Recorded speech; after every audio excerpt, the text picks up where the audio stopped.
bomba bomba bomba mabe mukwa ta selemba we wo miyibi nyosa na prison wo batu bazobebisa gratuité na prison wo batu balingo okitisa biloko kolia te na prison wo bientôt biloko kolia eye ebele bientôt na décembre bakitisa biloko tolie fufu na soso bambi mutolele Fatime Beton abu pia bakombo nanga eza Kisambu Mawana Eric na kiwana ya beta bomba bomba bomba mabe banomanga kombo Bitakwira molobe ya peuple congolais bandeko place boza na midi na moi place bokolanda en tout cas na souhaité bino nyonso bambote bele bopanza ba image oyo pona biso tozo bundela car ba actualité ya Congo tozo yebisa bino boyebi tosali 37 ans tozaki na opposition mais lelo président Nabiso papa Etienne Molimone efanda kimia ayebisa biso tozo pouvoir biki na papier tozu yango mais eloko munene salami tosali déboulonnement salisa sebetama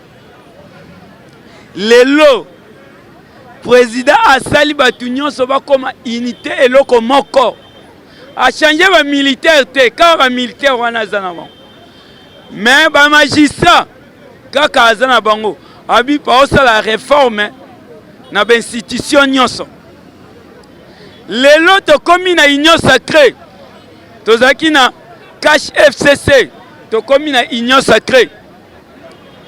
ba avantage na union sacrée zebele na kati ya union sacrée Premier ministre Azobunda et c'est le Premier ministre au travailler et ça a avantage na kati peuple congolais bomba bomba bomba mabe mukwa ta selemba we wo Premier ministre azana ba laisser aller mukie travailler makasi tel gouvernement 100 jours au Bosali Moussala 100 jours et que penja bien te l'institution belé et ça n'a pas défaut Premier ministre et seigneur Ocha rigueur il y a chef de l'État et ça quand chef de l'État est à tellement si qu'on sort au gouvernement Premier ministre et ça wapi t'as le problème ils ont basé embouteillage makasi BTCT na ministre ya transport embouteillage esengeli sila makambo ya demi terrain esengeli na mboka na biso RDC esila donc makambo na batransco eyebele mais tozomona batransco eza mokie na kati ya nzela Premier ministre BTCT na ministre ya transport laissez aller eza mingi Moussala ezotambola bien tende chef de l'État zoloba tia rigueur na suivi ezokende te senga ta fimbo kekele pas chef de l'État otia yango Premier ministre tala makambo ya justice kuna na kati ya justice minga eza ebele baloi wana ya justice en tout cas bosala réforme baloi wana etambola kitoko ministre na biso économie Premier ministre tia rigueur mpona makambo ya biloko kolia solution ezwama makasi ezaka mwa malili tro banda biloko ekomaki dimanche na Matadi oui maman Olive basengaki bakari ya égal aboyi mais à travers diplomatie chef de l'État Félix Antoine Tshisekedi Tshilombo ake na Angola président Angola nde apesi mituka eye ezwi biloko na Matadi bazoya banda 0 RT4 ezokota awa mais sikoyo toyebi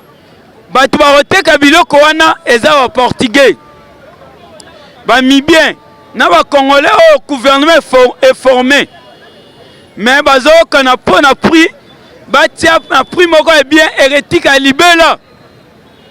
Biloko basombi eza lona il y a 3 mois. Eux que les sabiso. Mais biloko eza ebele banda après 3 mois après 3 mois. Mais beta c'était premier ministre pour le ministre économie azo bato atiana mai et banda ko pêcher bambisi. Beta c'était lisusu na ministre ya agriculture pour na makambo bilanga. Solution ezoma balona biloko ebele ya bilanga. Ministre ozana problème grave pour le gouvernement. Cause la carte président a fait la réforme gouvernement. Siko awa na kate réforme est-ce que bangonyo so bazonga point d'interrogation. Na réforme eza ba ministre musu ba okende libanda. Po musala ezotambola bien te. Tout se pela na mama Samba 100%. Tout se pela ministre des Finances 100%. Ministre y'enseignement Abundi 100%. Maman Bazaïba, c'est bien à travers Nayo Obundegi pona COP 26. COP 26 on attend hôtel si ba mindele bazongi giga. Les formation zalaki a pona COP 26. Basala on a parlement 2 jours. Mais eboti Mbouma na Afrique mobimba pour la économie na RDC na 2022 bakosala batterie awa mituka électronique awa ba téléphone awa ba ordinateur awa à travers maman Bazaïba au pousser qui tiara rigueur bongo à travers na yo ba suite bien ezo salama lobby awa ba fongola ki sommet ya makutani wana 7e fois ya comité international esalami awa premier ministre na sepelaki na bakei na yo meta rigueur musala esalama koloba ebele esala eloko te peuple azozelande kolia na misala premier ministre travailler olobelaki makambo recensement olobelaki makambo élection en 2023 olobelaki makambo social na sepelaki mingi mpo bozongisi loi le père et le maire bobetango kuna na sepeli makasi na babiloko nyonso bolobaki wana esali bien lelo mpe tobosani te covid na mboka na biso eye makasi bomoni mpa bamindele ebomi bato ebele esengeli ministre ya santé pesa information ezate na peuple congolais biso tozo bunda tala ngai na uti ozwa vaccin pour na covid na zwi ba vaccin tant balobi yango information eza na terrain te bazongisi bakashine couvre-feu ezongi 23h ti 4h mais na terrain information ezate ministre ya santé osali forum milobi ofongoli olobi bozolinga boboka gratuité ya santé oui mais rigueur na terrain ezate ministre ya santé information ezate maladi siko eyebele yo mpe olingi tokoma neti Afrique du Sud baconfine crise ekoti makasi bakomi osenga siko aide na bato mususu eza bien te bomba mabe mukwa taselema wo mais merci chef de l'état na diplomatie na yo 100% à travers na yo mamande ya FMI ayaki awa na Congo lobby numéro 1 lelo bakutani na chef de l'état akokuta mpe na ministre ya finance esali bien à travers na yo tozomona diplomatie na yo suite bien ekwei à travers Félix Antoine Tshisekedi Tshilombo diplomatie ne bazoya bate bituma este na minute oyo barebeli kao bazozwa kikombushi donc kuna bazotumba barebeli première fois barebeli bayebisi bango cessez le fait botika minduki baboyaki babi te torobeta kaka matuza mais président Félix Antoine Tshisekedi eloko abeti AR na Angola accord wana sali na ba président africain alobi mais bino boza na frontière na biso soki botika boye ba rebelle wana bazoya makasi bomoni ndenge asalaki bino na Uganda na Rwanda ba rebelle wana bakoteli bino bato bakufaki ebele baye kozonga jiga ntango babeti eloko wana samedi dimanche ateke bandi bangunya bazoloba ya Congo ba Uganda bakotia na mabele na sol ya RDC na ba Rwanda ndoka bayebaki bamemi bango na système ya tia moto ezali lelo ba rebelle bakomi olobo te totia cessez le fait batika minduki nalobi FARDC bozonga simate bomema ba rebelle tina suko na sepeli kaka lelo Monesco akomi olela Monesco akomi ote atikaki ba FARDC babunda bango moko yazokosona okompanye FARDC lelo te ngape na lingo soutenir FARDC na kota bituma Monesco tika na yo zonga na mboka na bino toza na posa na bino te makambo bozosala bino bo comprendre moto eye bango nyoso baokanga bango président Mbosso na parlement fongola débat ya ba député babimisa ba député o baza makambo este kotika bango tante na sepel na rigueur na yo esali bien bombo mabe muko ataselemba we wo eloko na sepeli ministre économie azosala déplacement lelo peut déplacer pour na kaka effort na décembre oyo tozali peuple congolais allié bien pe asumba bien na 2022 na 3 mois ba fonctionnaire nyonso ya l'état bazwa salaire à sika na 2022 na 3 mois donc pourcentage na bango babakiseli bango 45%. Benseignant bazozwa salaire ya sika pe ba NI bazofuta bango pe ba NP pe bazofuta bango nyonso kolela eresila na Congo tozala calme problème ya camere eza problème ya justice na biso eza na problème moko balwa nango wana ekoli mingi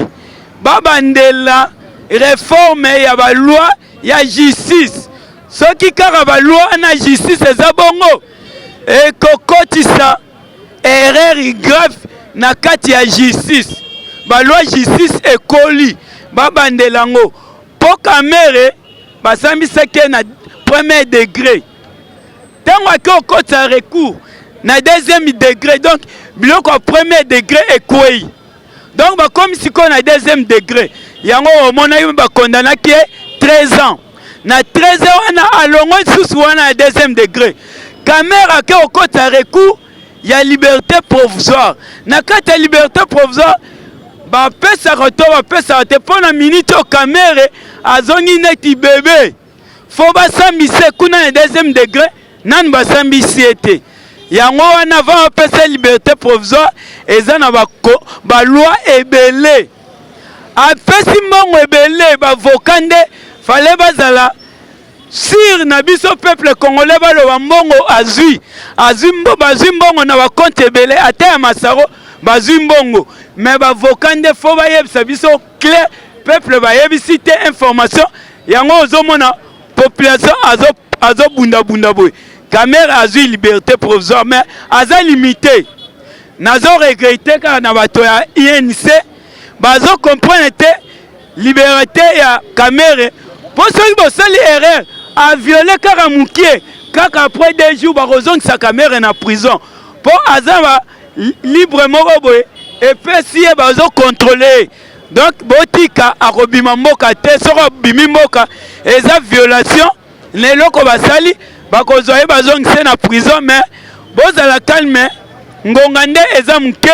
oyo eza TV biloko akoloba eza ebele matière